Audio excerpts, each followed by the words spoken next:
Ryan Reynolds here from Mint Mobile with a message for everyone paying big wireless way too much. Please, for the love of everything good in this world, stop. With Mint, you can get premium wireless for just $15 a month. Of course, if you enjoy overpaying, no judgments, but that's weird. Okay, one judgment.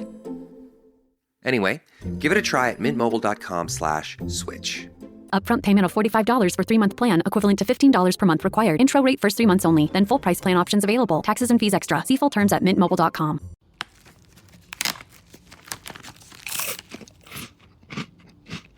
Uh-oh, the last cookie. You can get a new box of cookies in as fast as an hour with Walmart Express Delivery.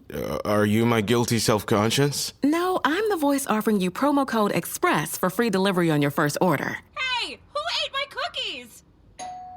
You mean, these cookies? Order now. Welcome to your Walmart. Promotion valid for first express delivery order. $50 minimum subject to availability. Restrictions apply. At T-Mobile, our critical mission is providing unparalleled 5G coverage for when connectivity is mission critical. Introducing T-Priority, America's best 5G network experience for first responders, even in times of congestion. More capacity, faster speeds, better coverage. T-Priority from T-Mobile, built for tomorrow's emergencies, ready today. Discover more at t-priority.com. For qualifying organizations on eligible rate plans, coverage not available in some areas and may be impacted by emergencies. This episode is brought to you by Coffee Mate. After watching this season of the HBO's original series, The White Lotus, this is the tropical getaway I needed. One more pina colada, please. Hey, you're not on mute. Oh, I thought I was in paradise. Turns out it was my Coffee Mate. Coffee Mate Pina Colada and Thai-iced coffee flavored creamers. Inspired by the newest season of HBO's original series, The White Lotus. For the love of coffee. Try now. Coleman Shelton has returned to the Rams after his short stint with the Chicago Bears. Puka Nacua changed his number back to 12. And a lot of other news we'll cover today here on this free agency episode on the Rams Up Podcast Network.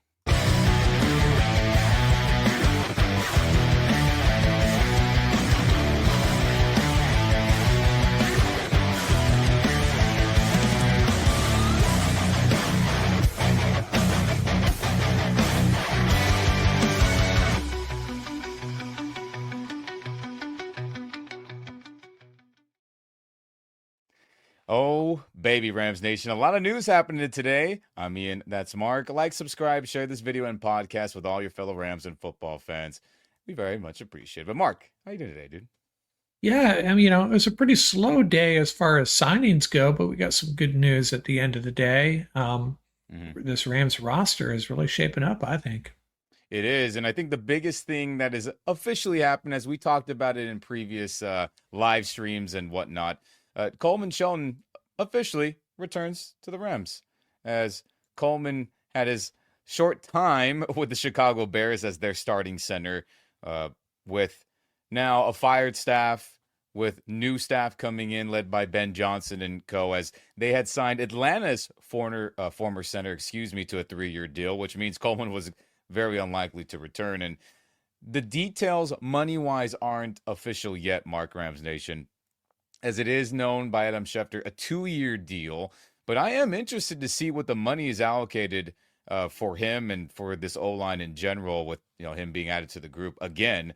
Is he going to start? Is he competing for a starting job? Or is he just going to be a backup center, backup guard, which, he can play guard. You remember his times in 21, the Super Bowl season, he was in on a couple jumbo packages where we had 6 O-linemen. He was the 6th one that was getting added in. Hey, I think jumbo package minimum, backup guard minimum. But Mark, do you think he's going to compete for that starting gig? I think so. He has to. I mean, if I'm a head coach, every position's open for competition. Yeah. And we know who the starters are going to end up being in most cases, but he's got to be in the competition for taking Bo Limmer's job, perhaps. And I think McVay is as traumatized as we are from that one year when we had a revolving door at virtually every position. I think, what was it, like we had like 13 different combinations or 13 different starters. Bad. It was crazy. And I did a little bit on the podcast for fun, reciting all the changes as the season went along, and it was pretty bizarre. but I'm still surprised that they addressed interior offensive line before tackle because I thought, Dylan McMahon, Justin Dedich, these guys have proven they can play at an okay level, I think. Well, Dylan McMahon, maybe not, but we have high hopes for him. Yeah. But, hey, it just solidifies the interior offensive line, and I think we can say we're good to go on the interior right now, right? Yeah, I think thus far. I mean, hey, we're all trying to avoid another 2022 disaster season. Sean McVay, obviously top of the list, trying to avoid that stress again. But I think it's good. And, our friends of the channel, a lot of people think that, hey, he's going to compete for a starting gig. And again, I got to see the money. But like you said, Mark, competition is healthy. I mean, there'll always be competition no matter what. I mean, we all thought Ernest Jones was penciled in as a starter. And then, he did not perform in practice or joint practices and the knee stuff, and it got him sent away. So you never know. It's year to year with this league, the not for long NFL we all live in and enjoy, but it's tough. So, hey, backup jumbo package 6 linemen minimum, right? I think that's good. Yeah, and the overall, this roster with the moves they've made, there are fewer and fewer concerns, big concerns with this roster. Yeah. And they're just creating a lot of flexibility in the draft, just like we saw yesterday in our live stream mock draft with that first pick. We could do just about anything we wanted. There was no, not a panic button for any position except maybe linebacker. Yeah. And, well, if you were tuning in our mock draft live group one the other day, or actually yesterday, we solved linebacker pretty good. Got some good draft grades by the robot running the draft. So, yeah, right. Well, maybe the draft is where they go linebacker, which I would not be mad about. But for now, O-line seems like it's getting better and better as a group. Starters, backups, and etc. But other big news in Rams land today, Puka switching to number 12 as he announced today in tandem with the Los Angeles Rams. As shout out to Rambling Men on Twitter, X, Instagram. He had a nice edit earlier, and I kind of added to it as I'm still team no gradients, right, to the jersey number, to the game pants. I'm team bring back the yellow collar. So I kind of added in a couple things just for mine and Mark's OG liking on this edit. But shout out to Rambling, like Ramblin', but Rambling Man on X, Twitter, Instagram. He's got good stuff and good content all the time. So shout out to you if you're tuning in. Yeah, but he's probably an Allman Brothers fan, right? Maybe. But the big, I guess the uproar about this with the majority of the fan base, again, Puka switching back to number 12, is that it was a family number he put in the article with the Rams today about why he's going back. It's a number that all his family members, brothers and sisters, all wore number 12. It is the number he wore in high school, Pop Warner, college at the University of Brigham Young, BYU, and he didn't have the chance to wear it as a rookie because Van Jefferson was still with us, even though he got traded away not that long after the game started happening. And he was handed number 17. And, hey, he broke rookie records in number 17. If you have a number 17 Puka jersey, I don't. My mother does. But I say it's vintage. It's vintage. Don't worry about it. That's a record-breaking jersey number right there. And you can hang that up in your man caves, your sports caves. But in that, people thought, he caved in to Davante Adams, right?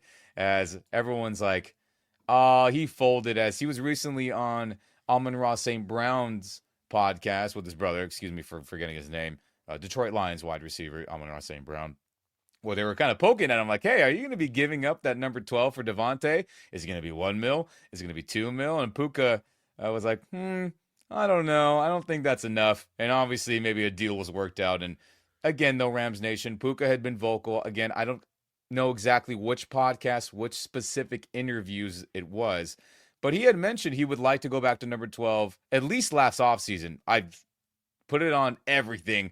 I had heard him say that and watched him in a video say that. So this isn't a surprise. And hopefully Davante Adams will rock that 17. Very nice. Shout out to Jersey X Swaps on Twitter, Instagram as well. And again, I added in my my very picky Rams uniform. color, and no gradient numbers for just my liking and Mark's liking. But your thoughts on that, Mark, overall? How do you feel about it, Puka, going back? Yeah, I'm not really big on uniform numbers. Sometimes I can't even remember what our players, what number they're wearing. Sometimes I print out a roster sheet, especially during the preseason, to know who's who.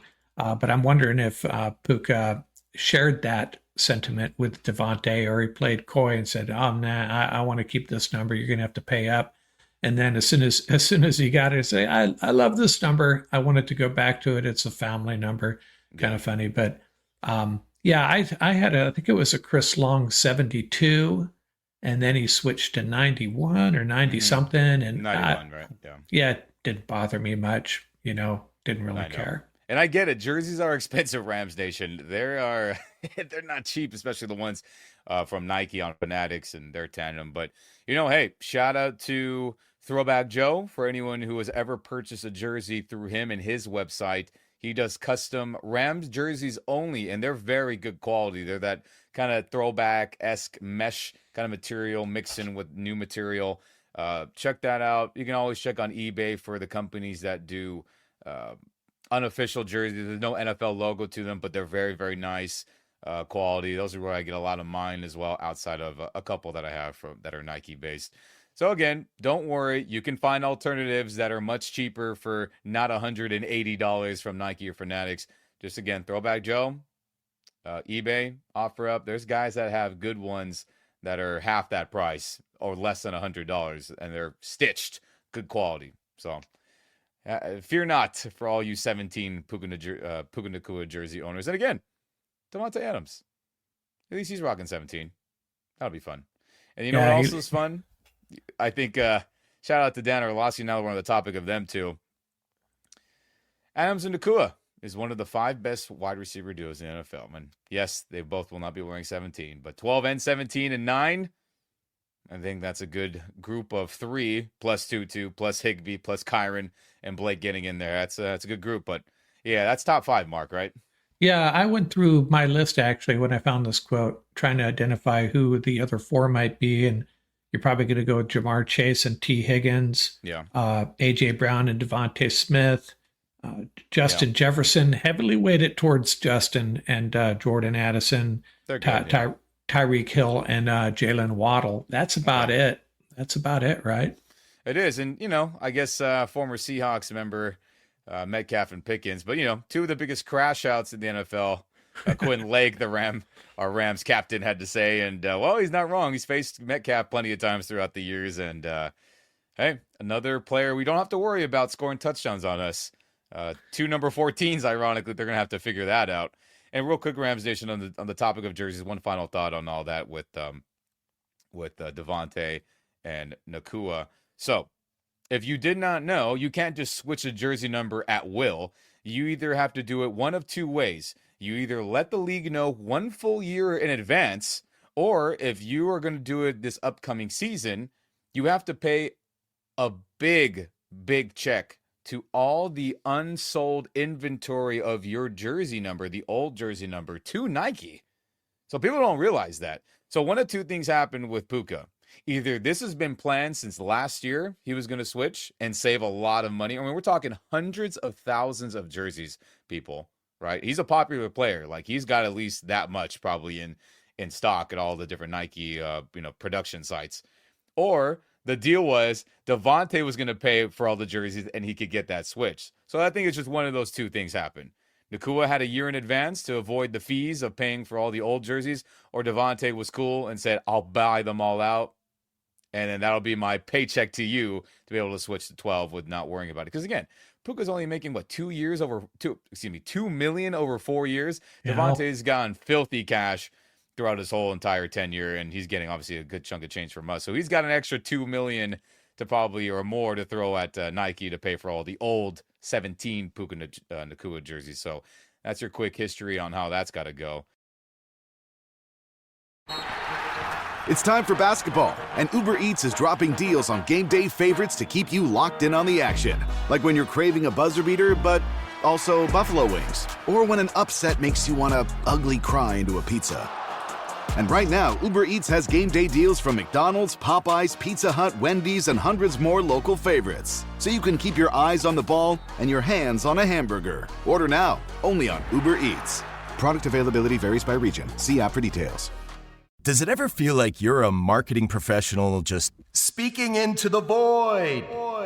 Well, with LinkedIn ads, you can know you're reaching the right decision makers. You can even target buyers by job title, industry, company, seniority, skills. Wait, did I say job title yet? Get started today and see how you can avoid the void and reach the right buyers with LinkedIn ads. We'll even give you a $100 credit on your next campaign. Get started at linkedin.com/results. Terms and conditions apply. I was never really a runner. The way I see running is a gift, especially when you have stage 4 cancer. I'm Anne. I'm running the Boston Marathon, presented by Bank of America. I run for Dana-Farber Cancer Institute to give people like me a chance to thrive in life, even with cancer. Join Bank of America in helping Anne's cause. Give if you can at BofA.com/supportAnne. What would you like the power to do? References to charitable organizations is not an endorsement by Bank of America Corporation. Copyright 2025. Are your ulcerative colitis symptoms proving difficult to manage?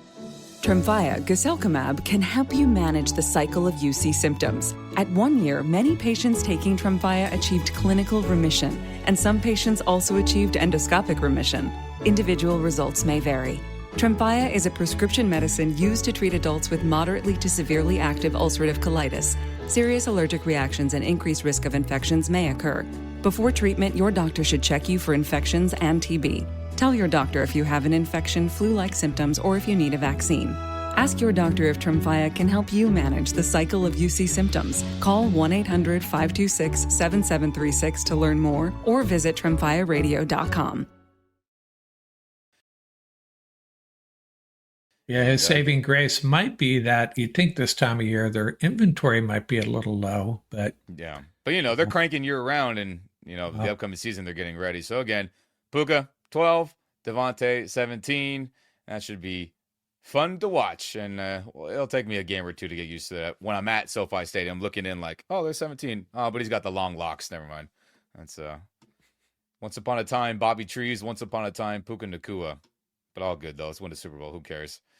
But on to another fun little aspect here, Rams Nation, of news that was getting dropped. We finally got our official draft order for the 2025 upcoming collegiate underwear Olympics / who the hell is going to make my team better upcoming bonanza that we're all going to be diving into with pro days and all this meetings, who's getting flown out to the facility, all that fun stuff. So we know where we're picking.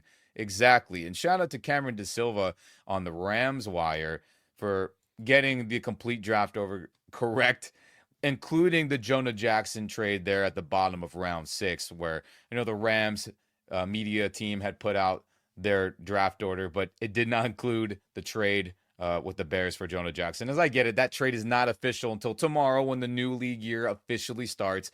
But here we have the order of every pick we got. And we also got an extra third-round compensatory pick that was announced today from Raheem Morris getting hired to the Atlanta Falcons. So round 1, 1 pick. Round 3, 2 picks. Round 4, 1 pick. Round 6, you have 4 picks. And then you have 0 in round 2, and 0 in round 5, and 0 in round 7. But we know Les Snead, there'll probably be tons of trades happening, trades up, trades down, and this number will probably not stay the same by the time we get to draft day in round 1. But how do you feel about it, Mark? Not a bad list right here.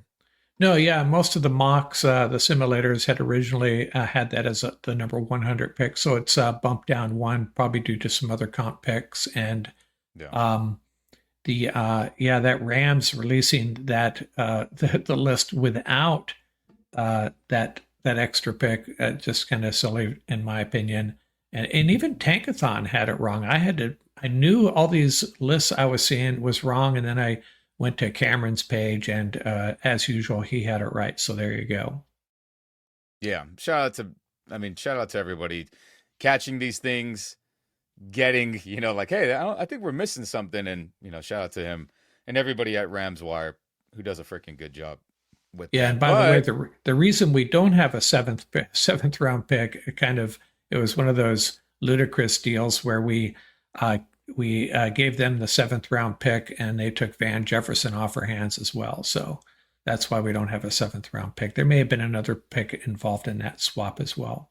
Yeah, and I got some breaking news here, Mark, about a former player of ours that I think it would be interesting to get your thoughts on this and all of yours down there, Rams Nation. Breaking news, Demarcus Robinson to the 49ers on a 2-year deal, I was just told by some buddies. A deal worth up to $9.5 million with $6 million fully guaranteed, as they're having a mass exodus of talent. Brandon Ayuk may be getting traded. And, hey, D-Rob has made the playoff tournament every year as a professional, and it'll be interesting to see that in his, I guess, what year is this for him? 8, 9, 10? I don't remember exactly off the top of my head, but, will that streak continue? Because I know he's always been like, hey, man, I'm a playoff level player. I've never missed. And what a gamble that is on a 49er team that's retooling, going through, a reboot process like we did a couple years back. But boo, D-Rob, boo. To the and I think Sean McVay suggested that a suspension may be coming. So that's another part of the risk for but the 49ers need bodies. I mean, they need bodies badly. So I think it's a good signing. They may be without him for a game or two, but yeah, he's a good player. Yeah, I mean, he can play. There's no doubt about it. He made clutch catches in the playoff tournament. He was our leading touchdown, pass catcher. So look at, he's probably like, screw you, Rams. You want to ditch me for Devontae and Tutu for $10 million? I'll show you. And I'm sure he wanted to stay out here in California, and that would just work. That catch in overtime against the Seahawks was epic, know. And again, all fun aside, hey, thanks, D-Rob, for the fun couple years with us, catching touchdowns and doing all that. But hey, man, that DUI cost you a return with us. Let's just be real about it. Steve alluded to it, and that was pretty clear as day he was not going to be back. But real quick, Rams Nation, would you take number 12 Puka, number 17 Devontae, and Tutu over him right now? I think yeah. I just think objectively yes. So. Oh, well, breaking news on that. D-Rob to the 49ers. Whack. And we'll see him twice this season, at least for this upcoming year. We'll see in the second year if that ends up working out for him or not. But, boo. That was lame to see. But speaking of 49ers, let's just keep the crap talk going. Who have they lost? Deebo Samuel. John Feliciano retired. Greenlaw. Tre'Davious Ward. Hufanga.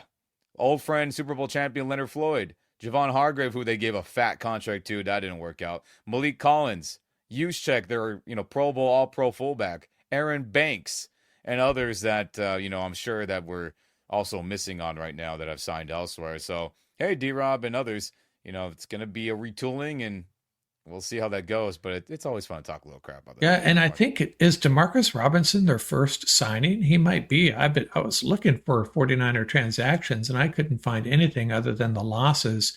And the one thing we have to remember about the 49ers is they still have some darn good players, and they're still going to be a tough out, and they still have the last place schedule. So there may be some reasons to doubt the 49ers with the exodus here, but they're going to be relevant, I have a feeling. Yeah, look, objectively, Shanahan is a good coach. Yes, maybe you would say he chokes a lot in big games, and a lot of history says that's very true. But look, they're always a pain in our ass. Even the years that we should have beat them and we were a better roster, they got us. So those games are always going to be tough. It's a division game. We're talking a lot of crap here. It's all in the all in the sports aspect with D-Rob, and obviously all these losses in the chart you're watching here on YouTube with us. But they're going through a retooling, and we'll see how it works out. But objectively, Rams have the best roster as of today, excluding the draft and any other free agent acquisitions that happen within the next couple weeks and beyond, trades, etc. So it's a Rams division to lose, regardless of what Niners are doing, Seattle's doing, and the Cardinals are trying to upgrade themselves, right, Mark? Oh, yeah, absolutely. And I would go so far as to say, now, I know the Super Bowl odds and the NFC Championship odds have only changed a little bit, but the Rams have to be in the top 3 or 4. Obviously the Eagles, the 49ers are going to get a lot of love, and sometimes they get undeserving love because of, they're an iconic franchise and all that. But, who else is there? The the Lions, of course, but they seem to struggle at the end of last year. Yeah. The Packers will be tough. The Rams got to be one of the top 3 or 4 teams in the NFC right now.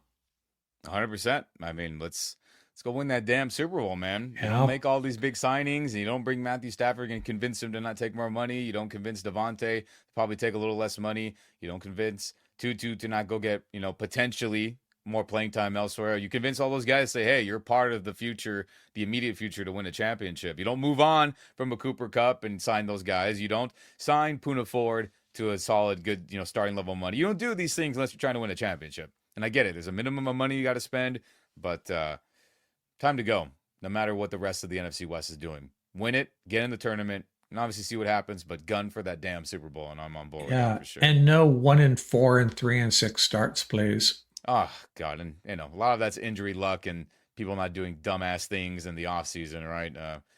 Right a lark, but you got good money. You played well. It's okay. But, we survived that and other stuff. But we'll see. And then, if you did not happen to join us in our live stream group mock draft 1.0, the beginning of free agency, here's our results from that real quick. We got Campbell from Bama. We got the tight end Fannin Jr. from Bowling Green. We got Millam, the tackle from West Virginia. We got Burke, the corner from Ohio State. McCord, the quarterback that was formerly a part of Ohio State, and he got booted out and ended up playing really good football for Syracuse. We got him. We got Jack Kaiser, the inside linebacker for the good Notre Dame defense. We got Blue, the Texas running back with all the speed. And then we have Elijah Roberts, the D lineman from SMU, with our former live stream that we did before the compensation picks and the Jonah stuff and all that. This is what we did the other day. And hey, I think if that turned out to be the case exactly the way it is this upcoming draft, I wouldn't be mad about it and actually be pretty cool about it. So we'll keep doing more mock drafts, Rams Nation. Tune into our live streams. We'll definitely keep you guys in the flow of when they're happening. We'll do group ones where we'll include you in the comment section if you want to make a draft pick with us for fun and get some input on your thoughts on who the Rams should take. So just wanted to share that, and hopefully we'll keep adding good talent like we did the other day, Mark. Yeah, and that Millam, a guy that I didn't know a lot about, and I did a little bit more research on him, and he would be a really good fit because he apparently could slide in and play guard, could play either tackle positions, and Lance Zierlein NFL rates him as a potential pretty good starter. And you're getting him at the would probably end up being 101 at this point. This was these picks were before the final order came out, but I'm liking that pick more and more. One of those players that I didn't know much about when we selected him, to be honest. Yeah, me either. And we'll continue to do our homework on all the college prospects as time goes on. We'll tune into the pro days. We'll get a lot of info from those. We'll all start watching tape. And we'll have better ideas of who the Rams should get. Trade up, trade down, stay put, all that fun stuff. So just wanted to share those results. Screenshot it. Keep it as a database for yourself, Rams Nation, in case there's a player that you see there that you like and that you would hope the Rams would should take in the upcoming collegiate draft. But, man, a lot happened today, Mark. Even though it wasn't super splashy, a lot of good stuff, a lot of fun stuff. Yeah, and I have a feeling there's going to be there's always a second wave, right? And that may not be for several days, but we'll try to keep you updated here. I imagine we may be posting every night at this point, trying to keep up with things. I'm still curious to see what happens with Joseph Noteboom. No news on him, right? Yeah. And I'm still concerned about the backup tackles, and I know Ram fans aren't necessarily in love with Noteboom anymore, but you could do a lot worse as your backup swing tackle. True, but played devil's advocate when he was in there. I know. I know. Recently, which is unfortunate. Previous years, he was good, but he has not been a good spot starter at all the last couple of seasons. So I think his time is up, especially with his dead money being like 9-10 million. I want to say, Rams Nation. Yeah, that's correct. Not good. And real quick, dead money is money getting counted against your cap for a player that's not on your team. So at minimum, he's already getting, 9-10 million. And, if we re-sign him, it's just going to keep adding to it. I don't think the Rams want to do business like that. So I don't anticipate him being back. Yeah, you're probably right. But I'm just kind of dwelling on this backup tackle situation, I guess. No, I know. We'll see. I mean, like you said, second wave draft, we'll find out who gets replaced at those spots. But hey, Coleman Shelton for depth, at least. Right. I think that's good. Right. For going in that direction. But all right, Rams Nation, that'll do it here on this free agency update today. Again, Coleman Shelton back, cool. Puka and Devontae, having a number exchange. Puka going back to 12. D-Rom to the 49ers, boo. And the draft order pretty much being set in stone without any future trades and other stuff going on with the comp pick. So that'll do it here. Like, subscribe, share this video podcast with all your fellow Rams and football fans. I'm Ian. That's Mark. We are here on the Rams Up Podcast Network. And don't forget, baby, go Rams. That's right. Clorox Sentiva smells like lavender. Cleans like Clorox. And feels like...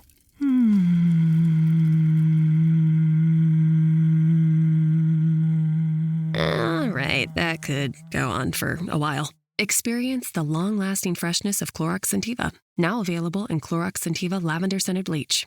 Use as directed.